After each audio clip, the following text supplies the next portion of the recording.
பார்த்தீங்களா? அதனால் நம்முடைய வினை என்று சொல்லும் பொழுது நாம் செய்கின்ற செயல்கள் தான் நமக்கு வினையாக வருகின்றன. பிறர்க்கின்னா முற்பகல் செய்யும் தமக்கின்னா பிற்பகல் தாமே வரும். இந்த பழக்கத்தை பத்தி நான் சொல்லிட்டு வந்தேன். குழந்தைகளுக்கு பழக்கம் சின்ன வயசுல இருந்து பழக்கம். நீங்க ரொம்ப அழகா அந்த பழக்கத்தை கொண்டு வருகிறீர்கள், மகிழ்ச்சியாக இருக்கிறது. ஏன்னா அந்த காலத்துல குழந்தைகளை தூளின்னு சொல்லுவாங்க. தூளி எல்லாம் இருக்குன்னு தெரியல. எங்க பக்கம் ஏன் அப்படின்வாங்க. ஒரு துணியை வந்து விட்டத்துல கட்டி அந்த துணியில குழந்தையை தூக்கி போட்டு தாளாட்டி இப்படி ஆடுவாங்க. அப்ப தாய்மார்கள் தாளாட்டு பாடுவாங்க. இன்னைக்கு கையெழுத்து கும்பிடுது குழந்தை, தாளாட்டு தயவு செய்து பாடாத நான் கூறியிருக்கேன். ஏன்னா தாளாட்டு பாடுறது அவர் சாதாரண விஷயம் அல்ல. நாக்கு அசைத்து பாடுவதற்கு ஒரு பயிற்சி வேணும். அந்த குழந்தை இப்படி தாளாட்டி வளர்க்கும். அப்படி வளர்ந்த குழந்தை போனா போச்சு, மாடா வந்துச்சு. இன்னைக்கு என்ன செய்யறாங்க தெரியுமா? இங்க எப்படின்னு தெரியல, ஒரு ஸ்பிரிங் கட்டி விட்டுறாங்க. அப்படி இழுத்து விட்டாங்க. இப்படி வளர்ந்த குழந்தைய படிக்கணும் சொல்றது கேட்க மாட்டேன். இப்படி வளர்ந்த குழந்தை போனா போச்சு, வானா வந்துச்சு. இப்படி வளர்ந்த குழந்தை எல்லாரும் தூக்கிது. அப்ப நாம வீட்டுல உட்காந்து டிவி பார்ப்போம், நாம உட்காந்து சினிமா பார்ப்போம். குழந்தை மட்டும் எம்பிபிஎஸ் படிக்கணும் இருக்க முடியும் இல்லையா? எங்க பக்கம் இந்த 12ஆம் வகுப்பு வந்துச்சுனாவே குழந்தைகளை பாதி மென்டல் ஆக்கிடுவாங்க. டாக்டர் ஆகணும், டாக்டர் ஆகணும், டாக்டர் ஆகணும், டாக்டர் ஆகணும் குடிக்க எடுத்து 12ஆவது முடிச்சா பேஷண்ட் ஆகிடும். நிறைய பார்க்கணும். 12ஆவது முடிச்சவங்க பேஷண்ட் ஆகிடும். ஏன்னா இவங்க வீட்டுல எந்த தியாகமும் செய்ய மாட்டாங்க. எந்த தியாகம் நாம செய்யறது இல்லை. ஆனா குழந்தை மட்டும் படிச்சுட்டே இருக்கும். எப்படி நடக்கும்? திருஞான சம்பந்தர் 3 வயதில் பாடினார் என்பது அருள் வரலாறாக நான் பிறகு சொல்லுகிறேன். ஆனால் அந்த காலத்தில் திருஞான சம்பந்தருக்கு சிவபாத இருதயம் பகவதி அம்மையார் அப்படி ஒரு சூழலை உருவாக்கி கொடுத்தார்கள். அது ஞான குழந்தையாக வந்தது. எத்தனை பேர் அந்த சூழல் நாம் உருவாக்கி கொடுத்துருக்கோம் நினைச்சு பாருங்க. அந்த வீட்டுல பொழுதனைக்கு சிவநாமம் கேட்டுக் கொண்டிருந்தது, வேத மந்திரங்கள் கேட்டுக் கொண்டிருந்தது. நான் மறை வல்ல ஞான சம்பந்தம் அவர் எப்படி சொல்ல வச்சிருந்தா அந்த வீட்டுல அப்படி ஒரு மந்திரம் உன்னை கேட்டுக்கொண்டே இருந்தது. சிவபாத இருந்த குழந்தைக்காக தன்னுடைய எல்லா சுகங்களையும் தியாகம் பண்ணி அந்த குழந்தை ஞான குழந்தையா 3 வயசுல ஞானப்பால் குடித்து அது ஓமையிலா கலைஞானம் மறுபடியும் விஞ்ஞானம் கிடைத்தது என்பது அருள் வரலாறு. நான் சொல்லுகிறேன், அந்த குழந்தைக்கு ஞானப்பால் கிடைக்கின்ற ஒரு பக்குவத்தை ஏற்படுத்தி கொடுத்தது சிவபாத இருதயம் பகவதி அம்மையார். எத்தனை பேர் நம்ம சிவபாத இருதயாரா பகவதி அம்மையாரா இருக்கும்? திருநெறி தமிழ் படிக்கிறோம்னா வாழ்க்கையில பின்பற்றணும். பின்பற்ற முடியாது எதுவுமே நமக்கு பயன் தராது. பழக்கம்னு சொன்ன சின்ன வயசுல இருந்து பழக்கம். ஒரு கதை சொல்லுவாங்க. ஒரு ஊர்ல நல்ல மழை பொழிந்து நல்ல நீர்வளம் நிலவளம் எல்லாம் இருந்துச்சா. அந்த ஊர்ல இருக்கிறவங்க இந்திரனை வழிபடுறத விட்டுட்டாங்க. உன்னை இந்திரனுக்கு ரொம்ப கோபம் வந்துருச்சு. என்ன இந்த இதுக்காக நம்ம தான் காரணமா இருக்கும். இந்திரனை வழிபடுறத விட்டுட்டாங்களே, நம்மளை வழிபட மாட்டேங்கிறாங்களே. எனவே இவங்களுக்கு முதல்ல என்ன பண்ணணும்?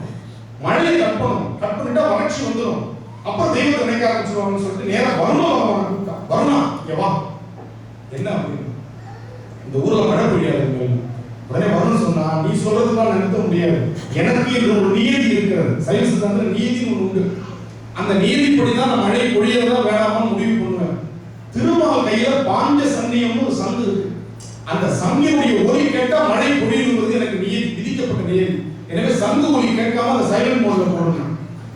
வருணன் உடனே நேரா சங்கு கிட்ட போனார். சங்கே, திருமால் திருவாயில் வைத்து உதவக்கூடிய சங்கல்வாணி, நீ கொஞ்சம் ஒலிக்காம இருந்தீங்கன்னா வருணன் மழை பொழியாம இருப்பான். அந்த ஊர்ல வறட்சி வந்து என்னை வணங்க ஆரம்பிச்சுவாங்க அப்படின்னா. உடனே சங்கு சொல்லிச்சு, ஊதுறது ஊதாது என்னுடைய வேலை இல்லை, அது திருமால் ஒலிக்க செய்கிறார். எனவே அவரை ஊத வேண்டாம்னு சொல்லு, நான் ஒலிக்காம இருக்கிறேன். உடனே திருமால் போய் கேட்டார். இதுக்கு மேல யாரும் சொல்ல முடியாது. அவர்தான் இயக்குனர், டைரக்டர். இந்த வரலாறு சொன்னாங்க. அந்த ஊர் மக்கள் என்ன மதிக்க மாட்டேங்கிறாங்க. வரணுங்க சொன்னா சங்கிட்ட சொல்லுங்க, சங்கிட்ட சொன்னா உங்ககிட்ட சொல்றாங்க. உன்னை தவிர எனக்கு வேற சரணாகதி இல்லப்பா, நீ தான் செய்யணும்னே இவ்வளவு கெஞ்சி கேட்கிறான். இந்த 2 சங்கை எடுத்து பெருமாள் எடுத்து வச்சுட்டார் தனியா. ஒலிக்கல, வருணன் மழை பொழியல. கொஞ்ச நாள் அந்த ஊர்ல வறண்ட ஒரு சூழல் நிலவுகிறது. காக்கும் தொழிலை செய்யக்கூடியவர் திருமால். என்ன ஆச்சுன்னு போய் பார்க்கணும் இல்லையா? அவரோட நியதி. சரிட்டா ஒரு மாறு இடத்துல வர. ஏன்னா இந்த காலத்துல சாமி தாம் இடத்துல வந்து எத்தனை பேர் கலந்து இருக்கீங்க கேட்டுருவோம். அதனால சாமி வந்து என்ன பண்ண வேண்டியதா இருக்கு? அவரே மாறு இடத்துல வர வேண்டியதா இருக்கு. அப்ப திருமால் அந்த ஊருக்கு வந்த பொழுது ஊரே வறண்டு இருக்கிறது. எங்கு பார்த்தாலும் வெடிப்பு. ஒருவர் மட்டும் நிலத்தை உழுதுட்டு இருக்கிறார். திரும்ப அதுக்கு ஆச்சரியம், என்னடா இவரு மட்டும் நிலத்தை உழுகுறாரு. அவர்கிட்ட போய் கேட்டார், மழையே வரல, எப்போ மழை வரும்னு தெரியல, நீங்க ஏன் நிலத்தை உழுதுட்டு இருக்கீங்க? உடனே திரும்ப அந்த விவசாயி சொன்னா, என்னைக்காவது ஒரு மழை வரும் இல்ல, அன்னைக்கு நான் விவசாயம் பார்க்கணும்ல, அதுவரையே நான் கலப்பை என் வீட்டுல வச்சிருந்தா எனக்கு அந்த கலப்பை எப்படி உழுவுறதுன்னு மறந்து போகும், நான் பிராக்டிஸ் பண்ணிட்டு இருக்கிறேன். அப்பதான் அவருக்கு ஞாபகம் வச்சு, சங்கு வச்சு ரொம்ப நாள் ஆச்சு, என்னைக்காவது ஒரு ஊத வேண்டி வந்துச்சுன்னா மறந்து போச்சுன்னா என்ன பண்றது, ஒரு வாட்டி எனக்கு ஊதி வச்சு ஊதுறாங்க மறந்துச்சு. கடவுள் கூட பயிற்சியின் காரணமாக இருக்கிறார் என்று ஒரு இந்த கதை நமக்கு சொல்லுகிறது. அதைத்தான் திருநெறிய தமிழ் சொல்லுகிறது, மறந்திடாதே.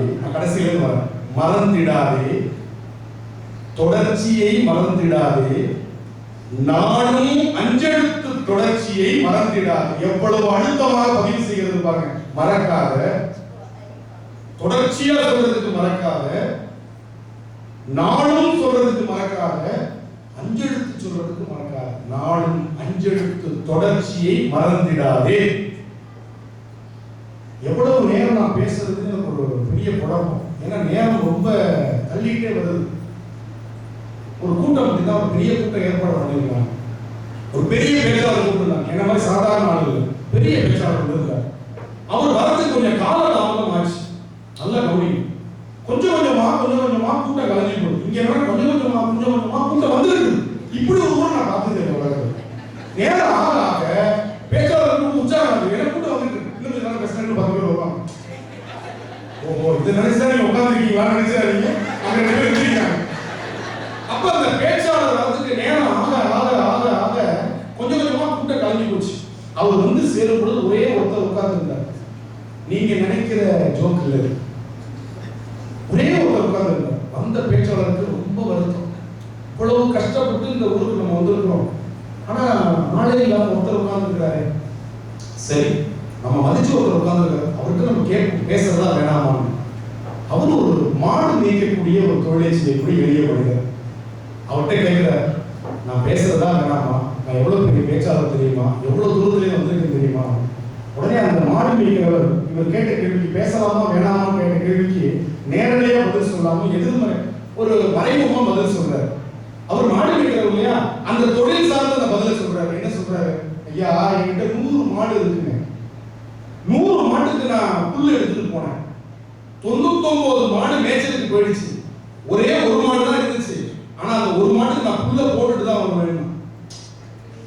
எப்பேற்பட்ட ஒரு ஞானி ஒரு மனிதன், தான் ஒருத்தருக்காக நீ பேசிட்டுதாயா போகணும்னு சொல்றதை எவ்வளவு நுணுக்கமாக நயமா சொல்றான். நயத்தக்க நாகரிகம் அல்லவான்னு உட்கார வச்சு 4 மணி நேரம் சொற்பொழிவு ஆத்து ஆத்து ஆத்து ஆத்து நான் ஆத்தி தள்ளிட்டு அவன்கிட்ட கேட்டார், என் சொற்பொழிவு எப்படி இருந்துச்சு. அப்பயே அவன் நேரடியா பதில் சொல்லணும், மறைமுகமா சொன்னான். 100 மாட்டுக்கு போற புல்ல ஒரே மாட்டுக்கு போட்டு கொள்ள மாட்டான். ஒரு சொற்பொழிவு என்பது எப்படி அமையணும், 100 மாட்டுக்கு போற புல்ல நான் ஒரு மாட்டுக்கு போட திணறடிக்க மாட்டேன். இவ்வளவு ஒரு நுணுக்கம் நான் நினைக்கிறோம். எளிய மனிதர்கள் தானே, அவர்களுக்கு என்ன தெரிந்து விட போகிறது, நம்முடைய எண்ணம் எப்படி இருக்கு, எளிய மனிதர்கள் தானே அவங்க என்ன தெரிந்து விட போகுது அப்படின்னு நினைக்கிறோம். எளிய மனிதர்கள் ரொம்ப அழகா சொல்லிட்டு இருக்காங்க. இந்த உழைப்பினுடைய மேலும் ஒரு நாட்டுப்புற பாட்டு எளிமையா சொல்லிட்டு போகுது. மழை வருது நெல்லுங்க, முக்காப்படி அரிசி போட்டு முறுக்கு சுடுங்க, ஏரோட்டும் மாமனுக்கு எண்ணி வைங்க, சும்மா தூங்கும் மாமனுக்கு சூடு வைங்க. எளிமையான பாட்டு. அப்ப ஏர் ஓட்டுகின்ற அந்த உழைப்பாளிக்கு ஊதியத்தை குறைக்காமல் எடுத்து வச்சிருந்தோம். இந்த சும்மா தூங்கிறவங்க வை சூடு, எந்திரிச்சு உழைக்க அவனுக்கு கற்றுக் கொடு. எளிய மனிதர்கள் சொன்ன ஒரு பாடல். தேவாரம் திருநெறிய தமிழ் எளிய மனிதர்களுக்காக சொன்னது. அதனால்தான் எளிமையான தமிழ் மொழி இருக்கு. இல்லைன்னா புரியாத ஒரு தத்துவ பாடலாக தேவார திருவாசகம் அமைந்து போயிருக்கு. ரொம்ப எளிமையான ஒரு பாடல் இருந்தால் நம்முடைய திருமுறை தேவாரங்கள் தான். ரொம்ப அழகா நம்முடைய மணிவாசகர் ரொம்ப அழகா சொல்றார். இந்த நாட்டுப்புற சாயல் என்று ஒன்று உண்டு. நாட்டுப்புற சாயல் பாடல்கள், நாட்டுப்புற பாடல்கள் நிறைவு செய்யும்போது அப்படி நிறைவு செய்யலாம் இல்லையா. ரொம்ப நேரம் பேசிக்கிட்டே இருக்க கொஞ்சம் பாட்டு மறக்கும். அந்த நாட்டுப்புற சாயல்கள்ல காவடி சிந்து என்ற ஒரு இருக்கு. நம்ம முருகப்பெருமானுக்கு இந்த காவடி சிந்து தான் உகந்த ராகம் சொல்லுவாங்க. அதற்கு இந்த குறிப்பிட்ட ஒரு ராகம் கிடையாது. காவடி சிந்து என்பது தமிழர்களுக்கே உண்டான ஒரு ராகம். ஏன்னா தமிழன் வந்து அந்த காவடி மாட்டாங்க, நடந்து போவாங்க. அப்படி நடந்து போகும்போது இந்த கால் வலி தெரியாமல் இருப்பதற்காக பாட்டு பாடிட்டு போறதுன்னு ஒரு முறையை வச்சிருந்தான். அப்ப பாடலை பாடும்போது அவனுக்கு அந்த கலைப்பு தெரியாது. அப்படி பாடும்போது அந்த ஒரு மெட்டு காவலிச்சு நந்தவனத்தில் போராண்டி அவன் 4 மாதமாய் குயவனை வேண்டி கொண்டு வந்தான் ஒரு தோண்டி அதை கூத்தாடி கூத்தாடி போட்டூண்டை தாண்டி தன்னே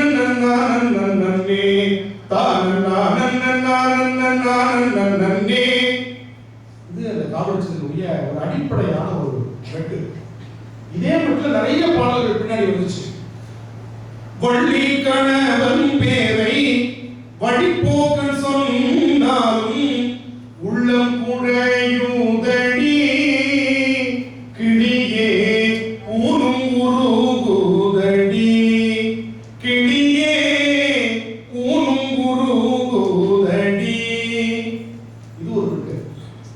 தன்னை அறிந்தின்பமுற வெண்ணிலாவே ஒரு தந்திரம் நீ சொல்ல வேண்டும் வெண்ணிலாவே நாதமுடி மேல் இருக்கும் வெண்ணிலாவே அங்கே நானும் வர வேண்டும் என்றேன் வெண்ணிலாவே வெண்ணிலாவே. இது ஒரு விட்டு. குறவர் குடிசை நுழைந்தாண்டி அந்த கோமாட்டி எச்சு விழைந்தாண்டி துறவர் வணங்கும் புகழாண்டி அந்த புண்ணியன் பொன்னடி போற்றுங்கடி. இது ஒரு விட்டு. இந்த மெட்டுக்களுக்கெல்லாம் தாயாக இருப்பது நம்முடைய திருநெறிய தமிழ். அதுதான் சொல்ல வர. மணிவாசகருடைய அன்னை பத்தின ஒரு பகுதி இருக்கு. இந்த காவலிச்சந்த அத்தனைக்கும் தாயாக விளங்கக்கூடிய மெட்டு அழகா இருக்கு. வேத மொழிய பண்ணிட்ட செம்மேனியர் நாத பறையினர் அன்னே என்னும் நாத பறையினர் நன்முகன் மானுக்கும் நாதரின் நாதனார் அன்னே என்னும் உன்னகரிய சீருத்தர மங்கைய மன்னுவரின் நெஞ்சில் அன்னே என்னும் மன்னுவரின் நெஞ்சில் மாலையன் காண்கில என்ன அதிசயம் அன்னே என்னும் கொன்றை மதியமும் குவிள மத்தமும் துன்றிய சென்னியர் அன்னே என்னும் துன்றிய சென்னி மத்தமும் மத்தமே இன்றனக்கானவர் அன்னே என்னும் இன்றனக்கானவர் அன்னே என்னும் இன்றனக்கானவர் அன்னே என்னும். எவ்வளவு அழகான ஒரு தமிழ். ஞான சம்பந்தரில் தொடங்கிய இந்த திருநெறிய தமிழ் திருநாவுக்கரசர் ரொம்ப அழகா சொல்றார். குனித்த குருவும் கொவ்வை செவ்வாயில் குமன் சிரிப்பும் பனித்த தடையும் பவளம்போல் வேரியில் பால் வெந்நீரும் இனித்தம் உடைய எடுத்தவர் பாதமும் காணப்பெற்றால் மனித பிறவியும் வேண்டுவதே இந்த மாநிலம். பிறவி வேண்டாம்னு சொன்ன இடத்துல மணி நம்முடைய நாவுக்கரசர் சொல்றார் வேணும்னு கேட்கிறார். வேணும்னே கேட்கிறார். வேணும்னு கேட்கிறார். வேணும்னே கேட்கிறார் நம்முடைய நாவுக்கரசர். எதற்காக? என் கடன் பணி செய்து கிடப்பதே என்ற ஒற்றை வரி உதாரணமாக வாழ வேண்டும் என்பதற்காக. இன்னைக்கு என்எஸ்எஸ் சொல்றோம், நேஷனல் சர்வீஸ் ஸ்கீம், நாட்டு நலப்பணி திட்டம். அதுல என்ன சொல்றோம்? கடமையை செய்ய வேண்டும், பலனை எதிர்பார்க்க கூடாது. இப்படி ஒரு கர்ம வீரராக வாழ்ந்து காட்டியவர் நம்முடைய நாவுக்கரசர். என் கடன் பணி செய்து இருப்பதே இல்லை கிடப்பதே. இருப்பதேனா ஏதோ ஒரு எதிர்பார்ப்பு இருக்கல. ஆனா நாவுக்கரசர் என்ன சொல்றார்? என் கடன் பணி செய்து கிடப்பதே. சரி, நம்மளை யார் பார்த்துட்டோம்? அது அவனோட வேலை. தன் கடன் அடியேனையும் தாங்குதல். இந்த இடத்துல தன்னை என்பது இறைவனை குறிக்கிறது. இறைவனுடைய கடமை என்ன? என்னை காப்பாற்றுவது. தினமும் இறைவன் பயிற்சி செய்கிறான். என்ன பயிற்சி தெரியுமா? எப்படி எல்லாம் அருளாளர்களுக்கு அடியார்களுக்கு அருள் செய்ய வேண்டும் என்று அவனோடு பயிற்சி செய்து கொண்டிருக்கிறான். ஞானசம்பந்தர் பதிவு செய்கிறார். பக்தர்களுக்கு அருள் செய்து பயின்றவனே, பக்தர்களுக்கு அருள் செய்து பயின்றவனே சொல்றார். தினமும் பாடம் படிச்சுட்டு இருக்கிறான். என்ன பாடம்? என்ன இருக்கு? எப்படி அருள் செய்யலாம், எப்படி அருள் செய்யலாம். சிவனடியார்கள்னா சாதாரண இல்லைங்க. ஒரு நாள் யமதர்மராஜா ஒரு பெரிய மீட்டிங் போட்டான். யமதர்மராஜா ஒரு பெரிய மீட்டிங் போட்டான். ஜெனரல் பாடி மீட்டிங், பொதுக்குழு கூட்டம்.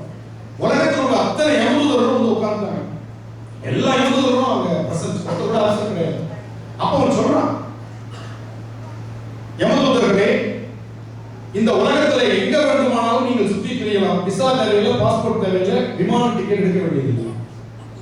உங்களுக்கு எந்த விதமான கட்டுப்பாடும் இல்லை. எங்கு வேண்டுமானாலும் நீங்கள் செல்லலாம். எவருடைய நேரம் முடிகிறதோ அவருடைய உயிர் நீங்கள் கவர்ந்து விடலாம், உங்களுக்கு அந்த முழு உரிமை உண்டு அப்படின்ட்டு ஆனா ஒண்ணு அப்படின்னு. எப்பயுமே ஆனா போட்ட ஆபத்து இல்லையா? இந்த ஆனான்னு சொன்ன ஆபத்து. அப்போ ஒரு யமதூதன் எந்திரிச்சு கேட்டான், என்ன ஆனான்னா, இந்த சிவனடியார்கள் யாராவது ஏதாவது ஒரு பகுதியில் இருக்கிறாங்கன்னு தெரிஞ்சுக்கிட்டீங்கன்னா அந்த பக்கமே போகாதீங்க. அவங்க விபூதி பூசிருப்பாங்க, உத்ராட்சம் போட்டிருப்பாங்க, இதான் அடையாளம். அந்த பக்கம் நீங்க போயிடாதீங்க. அப்ப இன்னொரு தூதன் எந்திரிச்சு கேட்டான், தப்பி தவறி போயிட்டோம்னா என்ன செய்யறது? அவங்கள பார்த்தோன்னே ஒரு பெரிய கூடு போடுது, ஒன்னு அவங்க மன்னிச்சுவாங்க. சரி, அப்புறம் என்ன செய்யணும்? பின்னாடி தலை தெறிக்க ஓடு. அப்ப இன்னொரு எந்திரிச்சு கேட்டான், எவ்வளவு தூரம் அவங்களை விட்டுட்டு ஓடணும்னு. உடனே அவன் சொன்னான், எவ்வளவு தூரம் உன்னால ஓட முடியுமோ ஓடு. 11ஆம் திருமுறையில் இப்படி ஒரு பாடல் இருக்கிறது. திருநெறிய தமிழ் சிவனடியாருடைய சிறப்பை சொல்லுகிற திருநெறிய தமிழில் 11ஆம் திருமுறை சொல்லுகிறது, தொழுது நமனும் தன் தூதுவர்க்கு சொல்லும். நமன்னா எவன்? தொழுது நமனும் தன் தூதுவர்க்கு சொல்லும் வழுவில் பக்தர்களை கண்டால் பணிந்து அகலப் பூமின்கள் எத்துணையும் செய்தாக. செய்மைனா தூரம் அர்த்தம். காலத்தி மன்னன் பழுதிலா பக்தர்களை கண்டால் பணிந்து அகலப் பூமின்கள், அவங்களோடு தள்ளி போக எத்துணையும் செய்தாக. எவ்வளவு தூரம் நீங்கள் செல்ல முடியுமோ அவ்வளவு தூரம் செல்லுங்கள். 11ஆம் திருமுறையாக திருநெறிய தமிழ் நமக்கு சொல்லிக் கொடுக்கிறது. எனவே உங்களுடைய எண்ணம் தூய்மையாக வேண்டும் என்று சொன்னால், உங்களுடைய செயல்பாடுகள் தூய்மையாக வேண்டும் என்று சொன்னால், உங்களுடைய வாழ்க்கை வளமாக இருக்க வேண்டும் என்று சொன்னால், பிறருக்கு உதவி செய்வதில் நீங்கள் முன்னிற்க வேண்டும், அந்த எண்ணத்தை நமக்கு வளர்க்க வேண்டும் என்று நீங்கள் விரும்பினால் திருநெறிய தமிழை நாள்தோறும் ஓதுங்கள். திருநெறிய தமிழை நாள்தோறும் தியானியுங்கள். ஓதுவா முக்திகளை நாள்தோறும் நீங்கள் எப்படியெல்லாம் அவர்களை நாம் புறந்தள்ள வேண்டும் என்று சிந்தியுங்கள். அந்த தமிழ் அவர்களால் நமக்கு கிடைத்த தமிழ், அந்த தமிழ் அவர்களால் நமக்கு கிடைத்த மிகப்பெரிய சொத்து. சிவபெருமான் ஓதுவா முக்திகள் வடிவில் தான் நமக்கு காட்சி தருகிறார். அதை முதல்ல நம்ம புரிஞ்சுக்கணும். அதனாலதான் மாகேஸ்வர பூஜை என்று சொல்லி வழிபாடு செய்கிறோம். யாருக்கு? அடியார்களுக்கு செய்கிறோம். அதுல முதல் முறையா யாருக்கு தெரியுமா? ஓதுவா முக்திகள். அவர்கள் தான் மாகேஸ்வர பூஜைகளை முதல் மனிதராக அவரை பாவித்து, அவருக்கு மலர்கள் வைத்து, அவருக்கு தீபாவளை காட்டி மகேஸ்வரனுடைய ஒரு சொரூபமாக பார்க்கின்ற ஒரு பார்வை நம்முடைய பண்பாட்டில் உண்டு. அப்படிப்பட்ட பார்வையை நீங்கள் வளர்த்துக் கொள்ள வேண்டும். எனவே திருநெறிய தமிழ் வல்லவர் தொல்வினை தீர்தல் எளிதாமே என்று சொன்னார். அந்த தமிழை நாள்தோறும் ஓதி இந்த உலகத்தில் நீங்கள் வாழ்வாக வாழ வேண்டும் என்று சொல்லி இந்த அளவில் நான் விளம்பியது கடுகளவு, விட்டது கடலளவு விடைபெறுகிறேன். வணக்கம், நன்றி. அதேமாக எப்பொழுது ஒரு வாழ்த்து பாடலை பாடி நிறைவு செய்வதற்கு வணக்கம். வையம் நீருக மாமழை மன்னுக மெய் விரும்பிய அன்பர் விளங்குக சைவனம்